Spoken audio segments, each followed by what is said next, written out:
यहाँ से क्या ट्रिगर हो सकता है शॉर्ट टर्म, और बड़े क्या थीम्स यहाँ बन रहे हैं, ये सब चीज़ें हम डिस्कस करेंगे। और हमारे साथ गुरमीत चड्ढा भी कंप्लीट सर्कल कैपिटल के साथ में जुड़ रहे हैं फंडामेंटल से बात करने के लिए। Gurmeet, good afternoon. जैसे प्रियंका और डिम्पी बता रहे थे कि थर्ड डे इन अ रो बाजार रिवाइव नहीं हो रहा है। देखिए, शॉर्ट टर्म मूव्स जो है वो तो एकदम प्रेडिक्ट करना इम्पॉसिबल सा ही है, लेकिन ट्रिगर्स की बात करते हैं। एटलीस्ट फर्स्ट हाफ में तो ऐसा लग नहीं रहा था कि इतना शार्प कट आएगा, क्योंकि 3 डेकेड हाई यूएस इन्फ्लेशन के बाद भी ग्लोबल मार्केट्स खराब नहीं हुए थे। आज भी हमने देखा यूरोपियन मार्केट्स एक्चुअली पॉजिटिव में खुले। हम जो है अपनी एक अलग चाल चल रहे हैं। अभी आपकी नज़र कौन से 3-4 इंडिकेटर्स पे है? अजय, धन्यवाद मुझे आमंत्रित करने के लिए। अगर आप देखिए तो अगर आप कोविड से देखिए तो हमारा मार्केट लगभग लगभग 150% ऊपर है। इनफैक्ट अगर आप कोविड के पहले जो हमारा हाई था 12,000 निफ्टी के आसपास था, वहां से भी हम लगभग लगभग 50% ऊपर है। तो थोड़ा करेक्शन जैसा आपने बोला हेल्दी है। इनफैक्ट आप देखिए पिछले 19-20 महीनों में, अगर मैं 20 महीने बोलूं, मार्च से 20-21 महीनों में सिर्फ 3 महीने ऐसे आए हैं जब निफ्टी नेगेटिव हुआ है, वो मार्जिनली 1 या 2% नेगेटिव हुआ है। इनफैक्ट आप देखेंगे अक्टूबर में भी हम 17,700 के आसपास थे, हम लगभग अभी वही हैं। तो थोड़ा सा करेक्शन, और ज्यादा हमें मुझे लग रहा है सेक्टर रोटेशन ज्यादा हो रहा है। तो इंडेक्स लेवल पे करेक्शन 4-5% ही है पीक से, बट सेक्टर रोटेशन देखने को मिल रहा है। तो 3-4 चीजें हैं जो मुझे लग रहा है कंसर्न है, जो आप ट्रिगर्स बोलते हैं। एक जो राइजिंग कोविड केसेस हैं यूरोप में, चाइना में, आई थिंक वो एक कारण है। हमने देखा कि थोड़ा इन्फ्लेशन बढ़ रहा है, ग्लोबली बढ़ रहा है। और जब भी बॉन्ड यील्ड्स ऊपर जाता है इक्विटी मार्केट्स के लिए, अगर हमने देखा है यूएस का बॉन्ड जब भी 2% के नजदीक पहुंचता है, तो थोड़ा सा असर आता है। और थोड़ा सा स्टैगफ्लेशन का भी फेयर है। तो मैं कुछ सेगमेंट को ये लगता है कि स्टैगफ्लेशन है। और कुछ जगह हमने देखा कि थोड़े मार्जिन इम्पैक्ट हुए। हमारी डोमेस्टिक अर्निंग्स जो थी, वहाँ थोड़ा मार्जिन इम्पैक्ट आया। और सबको लगता है कि ये थोड़ा सा एक या 2 क्वार्टर रहेगा, ये इतना ट्रांजिटरी नहीं है जितना लग रहा था। बट अच्छा है, जैसा आपने बोला, अच्छी अपॉर्चुनिटीज है। बहुत सारी अच्छी कंपनीज जब जब टेम्पररी पेन से गुजरती हैं तो एक अपॉर्चुनिटी होती है। हमने लास्ट ईयर देखा था ऑटो कंपनीज जैसे अशोक लेलैंड 30-40 रुपए में अवेलेबल थी। 15,000 करोड़ मार्केट कैप में आपको सेकंड लार्जेस्ट सीवी प्लेयर मिल रहा था। बहुत सारी ऐसी कंपनी थी, बहुत सारे बैंक थे जो बिलो बुक वैल्यू मिल रहे थे। तो हमें सिलेक्टिवली अप्रोच करना चाहिए और उन थीम्स पे ग्रेजुअली एक्यूमुलेट करना चाहिए। मुझे लगता है हमारा लॉन्ग टर्म अप ट्रेंड जो है वो बरकरार है। जो भी बीच में थोड़े बहुत डिप्स आते हैं, unless and until black swan event हो, वो हेल्दी है मार्केट।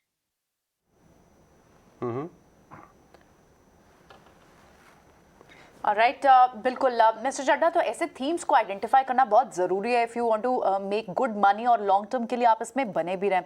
तो ऐसी थीम्स जो अभी आगे फॉरवर्ड लुकिंग में कौन सी इंपॉर्टेंट होगी जिन पर आप नज़र बनाए हुए हैं? सो 3-4 थीम्स हैं जो हमें लगता है लंबे लंबे समय में अच्छा करेंगी। पहली थीम जो हम देख रहे हैं वो फाइनेंशियलाइजेशन ऑफ सेविंग्स है। आप देखिए, हम एवरेज 12 से 14 लाख डीमैट अकाउंट महीने के खोल रहे हैं। सीडीएसएल ने अभी जो क्वार्टरली अपडेट दिया, उनके लगभग लगभग 4,70,00,000 डीमैट अकाउंट हो गए हैं। टोटल 6 करोड़ डीमैट क्रॉस कर गए। अगर आप देखेंगे नंबर ऑफ पैन कार्ड और बैंक अकाउंट इंडिया में देखेंगे तो 75-80 करोड़ है। तो ये एक लंबी स्टोरी है। और इसके जो भी कैपिटल मार्केट के बेनिफिशरीज हैं, चाहे वो डिपॉजिटरी है या वो आरटीए एजेंट है जैसे कैम्स है, या एसेट मैनेजमेंट कंपनीज हैं, इंश्योरेंस कंपनीज, अगर आप अभी आप देखिए, क्योंकि रो इंश्योरेंस रेट्स बढ़ गए हैं और कोविड क्लेम्स बढ़े हुए हैं, तो वहां पे एक हमने देखा है कि थोड़ा सा स्टैग्नेंसी है, थोड़ा करेक्शन है प्राइवेट इंश्योरेंस में। तो ओवरऑल फाइनेंशियलाइजेशन ऑफ थिंग्स मुझे लगता है काफी स्टेडी ट्रेंड है। म्यूचुअल फंड अगर आप देखेंगे तो सिर्फ 3.5 करोड़ यूनिक फोलियोज है। एलआईसी अकेले के पास 31 करोड़ यूनिक क्लाइंट्स। तो ये एक लंबा ट्रेंड है और इंडस्ट्री अच्छे हाई डबल डिजिट से ग्रो करेगी। दूसरा थीम जो हमें लगता है वो चेंजिंग एनर्जी मिक्स है। हम क्लियरली देख रहे हैं कि बहुत सारी कंपनीज अपना ने कैपेक्स प्लान किया। रिलायंस ने लगभग लगभग $10 बिलियन कमिट किया है ग्रीन एनर्जी के लिए। उन्होंने अपना गीगा फैक्ट्री कॉम्प्लेक्स बनाया है जामनगर में। उनके हाइड्रोजन प्लान्स हैं। वो आरईसी पावर, स्टर्लिंग विल्सन, काफी सारे उन्होंने एक्विजिशन किए हैं, सोलर मॉड्यूल से लेके ईपीसी से लेके स्टोरेज से। इथेनॉल में हमने देखा कि मिक्सिंग 80-20 हो गई। ये काफी लंबी स्टोरी है, बहुत सारी कंपनीज ने फ्लेक्सी इंजन की बात की है। तो ये एनर्जी मिक्स में हमें देखने को मिल रहा है। टाटा पावर हम देख रहे हैं कि उनका सोलर ईपीसी और जो ईवी चार्जिंग बिजनेस है उस पर काफी फोकस है। उनका प्लान है 2025 तक की 60% पोर्टफोलियो उनका क्लीन एनर्जी होगा, तो एक बड़ा vertically integrated power company available. और तीसरी थीम जो मुझे दिख रही है वो रिवाइवल ऑफ हाउसिंग दिख रही है। आप किसी के भी नंबर देखिए, रियल एस्टेट कंपनीज के नंबर देखिए, आप हाउसिंग लोन डिसबर्समेंट देखिए, एक जो नीड फॉर न्यू होम्स और plus expansion of the home जिसे हम कहते हैं, कोविड एरा में वो हमें देखने को मिल रहा है। ब्याज प्रतिशत काफी हमने देखा, यूनियन बैंक ने 6.40 पे होम लोन बोला, और 10 ईयर बॉन्ड भी लगभग गवर्नमेंट का उसी रेट पे है। तो ये 3-4 थीम मुझे लगता है, जो बिल्डिंग मटेरियल थीम है, जो हाउसिंग से लिंक्ड है, रिवाइवल से हाउसिंग फाइनेंस, ये 3 थीम मुझे लगता है लंबे अंतराल के लिए निवेशक इसमें इन्वेस्टमेंट कर सकते हैं डिसिप्लिन पे।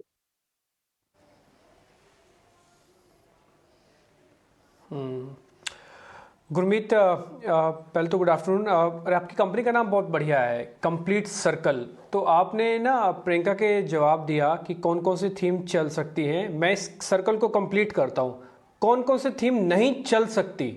अब बहुत हो गया, ओवर वैल्यूएशन होगी, स्ट्रेस्ड हो गए, अब उनसे बाहर भी जाना चाहिए।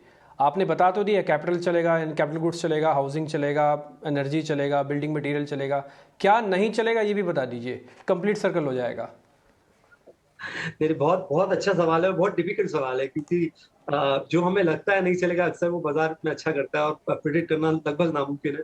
बट कुछ जगह वैल्यूएशन बहुत ज्यादा फ्रॉथ हम देख रहे हैं, बिल्डअप हो रहा है, कुछ जगह वो कुछ जस्टिफाई नहीं कर रहा है वैल्यूएशन। हमने देखा है अच्छी से अच्छी कंपनी के लिए अगर आप ओवर पे करते हैं तो नियर टर्म रिटर्न्स आपके जो है कॉम्प्रोमाइज हो सकते हैं।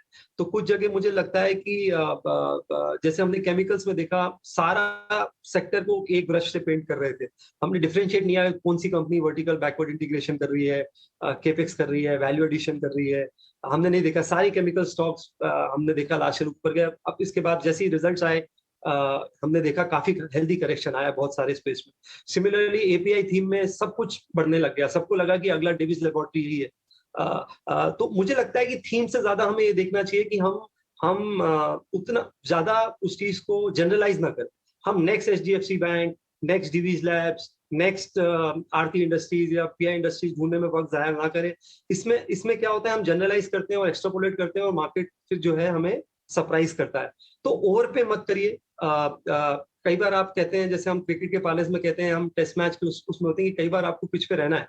जरूरी नहीं है कि हर बॉल पे आपको स्कोर करना है। स्कोर करने की अपॉर्चुनिटीज आएगी, तब तक जमे रहना बहुत जरूरी है। राइट। चलिए अर्निंग सीजन की बात करते हैं गुरमीत। अर्निंग सीजन ऑलमोस्ट 90% हुआ, और अगर हम कुल मिला के देखें, जो यूनिवर्स है, जो 200-250 कंपनीज, टॉप कंपनीज जो हम लोग ट्रैक करते हैं, सब लोग ट्रैक करते हैं, वहाँ पे 2-4 ट्रेंड्स थे। एक तो आपने बताया थोड़ा सा कि वो मार्जिन प्रेशर वाला ट्रेंड था, लेकिन एशियन पेंट्स टाइप की कंपनी ने बताया कि हमने आधा पास ऑन कर दिया है, बाकी भी पास ऑन कर देंगे। तो अच्छी कंपनीज तो पास ऑन कर पाएंगी, बाकी कंपनीज को हिट लेना पड़ेगा। आपने कौन से ऐसे इंटरेस्टिंग मैनेजमेंट कॉल्स सुने या कमेंट्री सुनी जो आपके ध्यान में बैठ गए और आपके रेडार पे हैं वो कंपनी रिसर्च करने के लिए? तो मुझे अजय, आपने बहुत बहुत बहुत अच्छा सवाल पूछा। मुझे कुछ अर्निंग कॉल्स बहुत अच्छे लगे, मुझे कुछ बैंकिंग रिजल्ट्स बहुत अच्छे लगे। जैसे कुछ बैंक्स अगर आप देखें, आईसीआईसीआई बैंक ने 19% का क्रेडिट ग्रोथ दिखाया, इंडस्ट्री का ग्रोथ 7% है, क्लियर गेन है मार्केट शेयर में। नेट इंटरेस्ट मार्जिन 4% हो गया।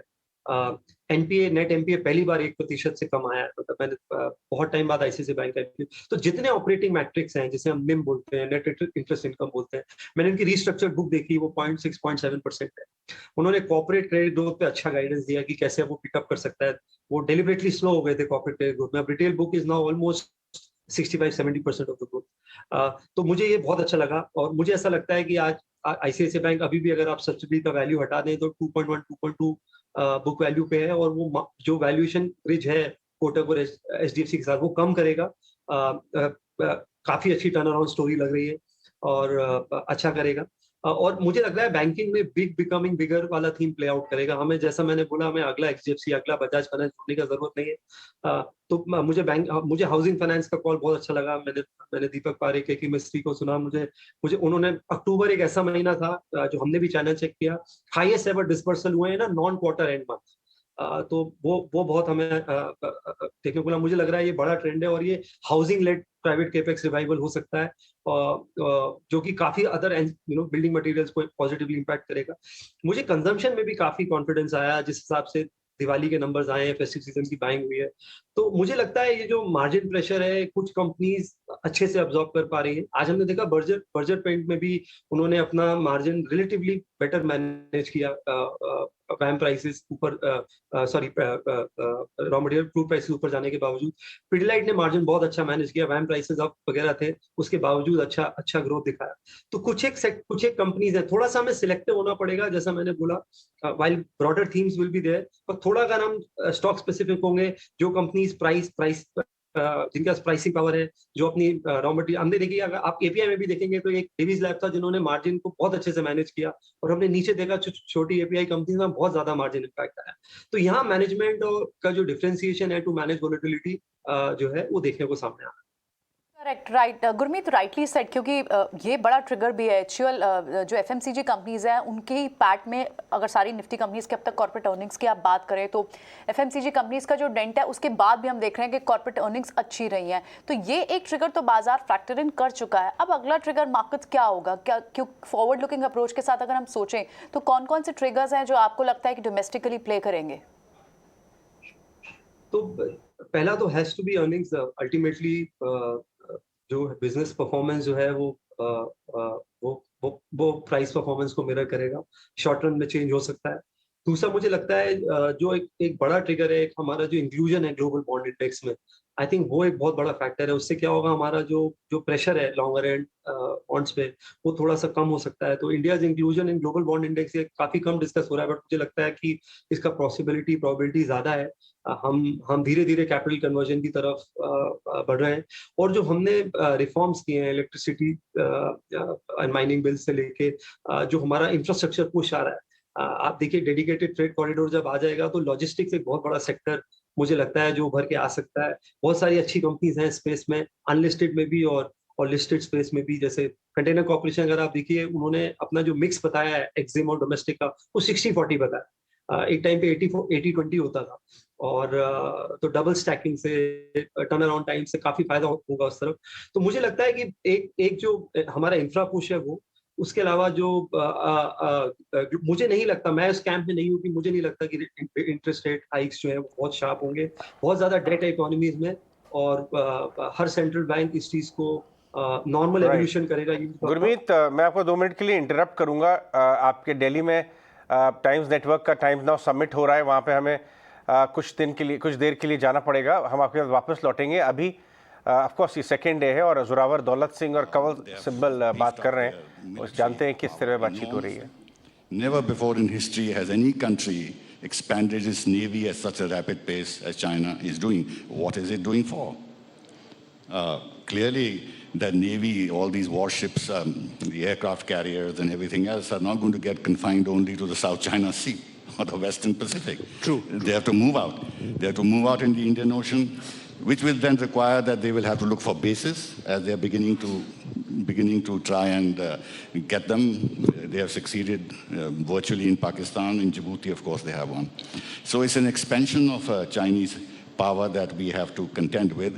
And finally, I would say that if you look at what they are doing in their negotiations with the United States, that gives you a measure of the challenges they are willing to assume in dealing with the most powerful country in the world. And if you juxtapose that, or you extrapolate that to their relations with India, I think you can understand the kind of problem that we are facing with a resurgent, self-confident, aggressive, expansionist China. Very well put, sir. I mean, it's rather comprehensive. And one of the things that, just to attribute to the point you're making, that I read in Mr. Gokhale's book was also that, the Chinese system is quite literally like an octopus, that there are 8 elements to it, and all those 8 elements are controlled now by the very powerful President Xi Jinping. But all those contribute to whatever should be China's position on a variety of issues related to foreign policy. And that was my line all along when the intrusions took place in the LAC, that nothing happens by chance with the Chinese system. It's all part of a design. But I'll go now to Dr. Zorawar Singh. I've read your book with interest. I've quoted it in my book also. And you've focused a lot in power shift, particularly, how China is really shaping up for the coming century. And what are the issues that China seems to be focusing on? 2-3 areas that continue to come up everywhere in all discussions related with China and foreign policy is how China views the United States. And the United States' agenda, particularly in Asia, Afghanistan's debacle notwithstanding, the US has bounced back with the Quad. The Quad has 4 members, as we know, with India being the only member that shares a troubled boundary with China. I won't call it a border because it's not settled. So where does the US-India equation come in our engagement with China? Because I look back at history and see that what really upset the original Chinese Communist Party's setup of Mao Zedong and his followers was how close India was getting, or the US was trying to get to India. And the US factor was one of the factors that put China's back up. So are we looking at this history repeating itself? Or this time, as Ambassador Sybil has said, things are a lot different. Time cannot be looked at exactly in the same timelines as it evolved between 50s and 60s. Thank you, Maru. So I recall this comment made during the Cold War. If you're going to have some sort of a coexistence with another power, you're going to also have to have some sort of a balance of power. So the idea of having a equilibrium in a multipolar world was predicated and linked to what kind of a relationship you will have with China. So I think India from the 1950s has been leveraging the international environment with major powers. So it's like the United States, you have the Soviet Union, and you continue down that way to try and negotiate some sort of an understanding with China. It hasn't always worked, but I think let's face 70 years, we have not seen uninterrupted, unending conflicts or the kind of relationship that we've had, let's say, with Pakistan. The relationship with China is of a different order. Yes, it's an extraordinary challenge to us in the region. That's a very interesting discussion happening over there. In fact, अगर market आज नहीं होते तो we would have loved to listen to that because geopolitical एक बहुत important मसला है. गुरमीत, आप भी इन सब चीज़ों को बहुत closely track करते होंगे, I'm sure. कभी-कभी बाजार इसको बहुत closely और seriously ले लेता है और ज़्यादातर इसको discuss नहीं करता है. जब तक ये geopolitical issue comes and starts staring us in the face, तब तक ये बाजार देखता नहीं है. Anyways, आगे बढ़ते हैं. गुरमीत, लास्ट 24 आवर्स में 2 पीस ऑफ मैक्रो न्यूज़ आई हैं. एक तो फाइनेंस मिनिस्ट्री की मंथली मैक्रो रिपोर्ट आई कल, और उसके अलावा आरबीआई गवर्नर ने भी एक बड़े मंच से, एक बड़े प्लेटफॉर्म से काफ़ी ज़्यादा ऑब्जर्वेशंस अपने दिए, कुछ क्रिप्टोज़ पे कंसर्न्स दिए. हम उधर नहीं जाएंगे, लेकिन इकोनॉमी का हाल जो है उसके बारे में बात करेंगे, क्योंकि आप फंडामेंटल एक इन्वेस्टर हैं. पहले क्या हुआ कि बाज़ार जो है वो बैड मैक्रो के सिनेरियो में आगे चला गया, बहुत ज़ोर से आगे बढ़ गया एंड अहेड ऑफ फंडामेंटल्स हो गया. अब फंडामेंटल्स कैचअप कर रहे हैं तो बाजार थोड़ा सुस्ता सा रहा है, as if it's catching its breath. तो इसलिए आपको लगता है कि ये जो मैक्रो इंडिकेटर्स हैं, चाहे वो वैक्सीनेशन डेटा हो, ट्रैवल डेटा हो, मोबिलिटी डेटा हो, पावर जनरेशन, एक्सप्रेसवे, ई वे डेटा, सब ठीक होते जा रहे हैं, इसलिए थोड़ा टाइम करेक्शन के लिए हमें अपना माइंड मेकअप कर लेना चाहिए. आपने बिल्कुल ठीक बोला. आई थिंक कुछ टाइम करेक्शन ज्यादा हेल्दी होगा, क्योंकि शॉक वोलेटिलिटी अक्सर रिटेल इन्वेस्टर्स को परेशान करती है. और जैसा मैंने आज बोला, बाजार यूजुअली सही होता है. जो मेरा ऑब्जर्वेशन है लॉन्ग रन में, बाजार चीजों को, फ्यूचर को डिस्काउंट करता है. तो जब बैड मैक्रो आ रहा था तो बाजार ये डिस्काउंट कर रहा था कि और स्टूपिडस आएगा और धीरे धीरे चीजें इंप्रूव होंगी, क्योंकि बाजार कुछ नहीं है, कलेक्टिव विजडम. तो मुझे लगता है 2-3 चीजें हमें ट्रैक करनी चाहिए. जैसा आपने बोला कि all economic indicators, e-way bill generation, mobility, power generation, वो क्लियर पॉइंट आउट कर रहे हैं कि इंडिया एक डबल डिजिट ग्रो कर सकता है नॉमिनल टर्म्स में. दूसरा, मुझे लगता है कि एक जो फॉर्मलाइजेशन हो रहा है इकोनॉमी का, उससे जो ऑर्गेनाइज प्लेयर्स हैं उनको मुनाफा होगा, टॉप लाइन में भी, बॉटम लाइन में. बहुत सारे सेक्टर्स में ये देखने को मिल रहा है कि ये अनऑर्गेनाइज टू ऑर्गेनाइज जो मूवमेंट है वो फायदा देगी. वो जैसे मैंने हाउसिंग आपसे डिस्कस किया था, हमें पूरी बिल्डिंग मटेरियल स्पेस में दिख रहा है. आप केबल्स एंड वायर्स देखिए, फास्ट मूविंग इलेक्ट्रिकल गुड्स देखिए, पाइप्स देखिए, सैनिटरी वेयर देखिए, हमें हर जगह मूवमेंट देखने को मिल रहा है। हमने गैस डिस्ट्रीब्यूशन कंपनीज के कॉल सुने, उन्होंने रिपोर्ट किया कि कैसे इंडस्ट्रियल कंज्यूमर्स मूव कर रहे हैं। जैसे टाइल मेकर्स हैं, उनके लिए गैस पावर्ड प्लांट्स कंपलसरी हो गया। हम जो क्लाइंट्स को मैनेज करते हैं, हम पहली बार उनसे केपेक्स की एक्सपेंशन की उनसे डिस्कशन कर रहे हैं, जो मैंने काफी समय बाद किया है अपने क्लाइंट्स के साथ। तो जनरल साइंस अच्छे हैं, और जो भी करेक्शन होगा हेल्दी होगा। जैसे मैं बोला, कुछ जगह बाजार अनरीजनेबल हो गया था, कुछ वैल्यूएशन जस्टिफाई नहीं कर रही थी। एक हेल्दी करेक्शन इन्वेस्टर्स के लिए अच्छा है, अदरवाइज आगे जाके ये बबल बन जाए।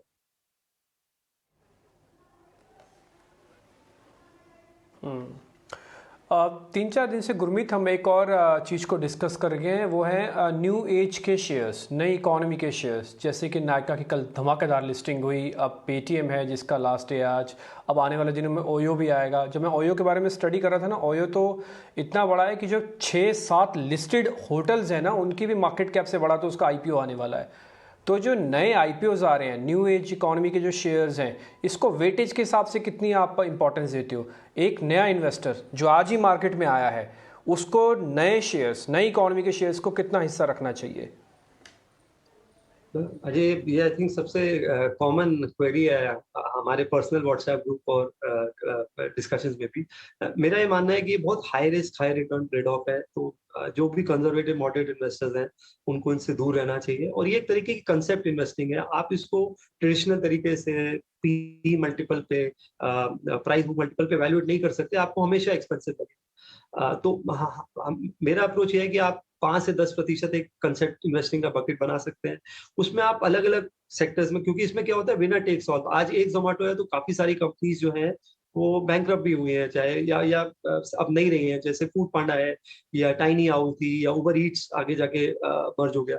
ई कॉमर्स में भी आप देखेंगे आज एक अमेजोन है, बट काफी सारे ई कॉमर्स प्लेयर्स जो हैं उनको फिर काफी भारी नुकसान भी है कि जो अब एग्जिस्ट नहीं करते। तो इसमें विनर टेक्स ऑल होता है।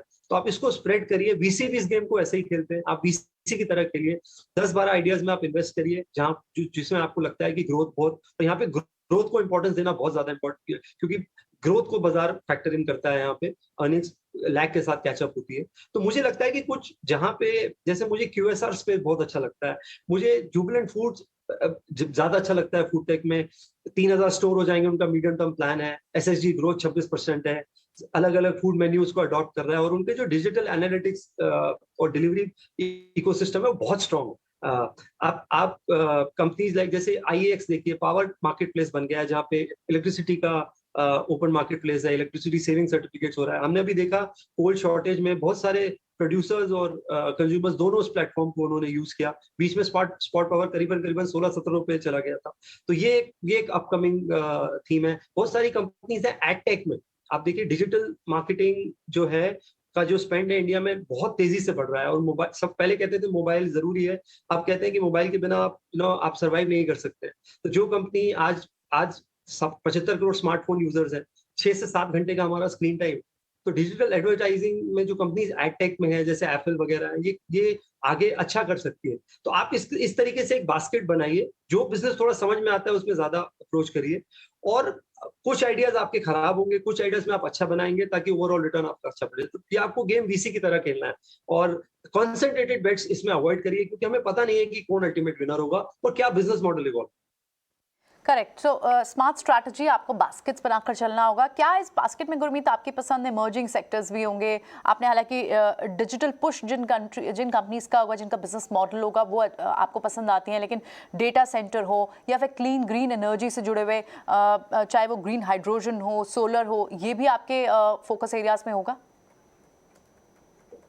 एक्चुअली मिक्स है। तो जैसे मैंने बोला कि मुझे एडटेक अच्छा लगता है, मुझे एक्सचेंज जो प्लेटफॉर्म प्ले बोलते हैं, आगे एनएससी का भी लिस्टिंग होगा।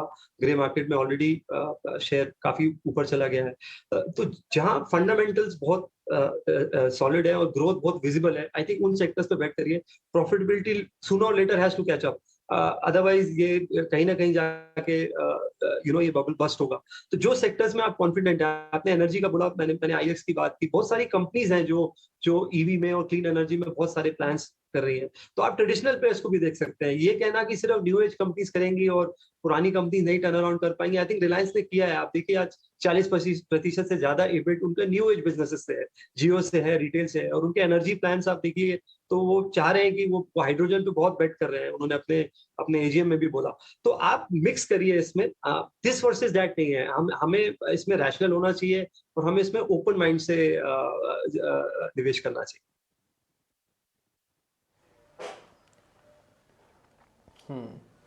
गुरमीत, बहुत बहुत शुक्रिया, थैंक यू वेरी मच। आज आपने 18 और स्वदेश